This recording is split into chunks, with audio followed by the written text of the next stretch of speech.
qatıq süd çox azdır, həddən artıq. Demək olar ki, yox səviyyəsindədir. Bir 10-15 gündür süd qatıq götürmürük.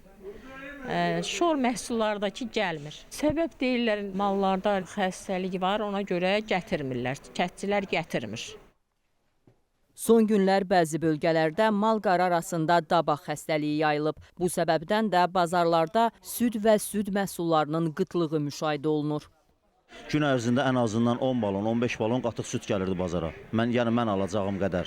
Ancaq indi bu günlərin hal-hazırda polkanın üstündə görürsünüz, 3 balon cəmi qatıq var. Yəni gəlmir kənddən bu xəstəliklə əlaqədar. Hardasa bir 15-20 gündür ki, bu davam eləyir. Xəstəlik yayıldığına görə süd qatıq gəlmir. Elə biz də qorxa-qorxa məsəl üçün alanda, satanda indi elə bir ki, bir 10-15 gündür satış yoxdur. Hansını dindirsən deyir dərman dava atır, gətirən də deyir qorxuruq gətirməyə. Hər adamdan da almaq olmur onu.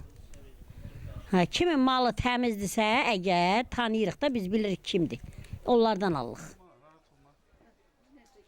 Bazarda ağartı məhsullarını satan çox az sayda satıcımız var. Hazırki dövrdə mal-qarada dabaq xəstəliyi olduğu üçün həmən satıcılarla görüşüb onlardan xahiş və tələb etmişik ki, ağartı məhsullarının satışını bir müddətə xəstəlik qurtarana qədər tamamilə dayandırsınlar. Yaxın vaxtda biz o az sayda olan ağartı məhsullarını satan satıcıların da fəaliyyətini tamamilə dayandıracağıq.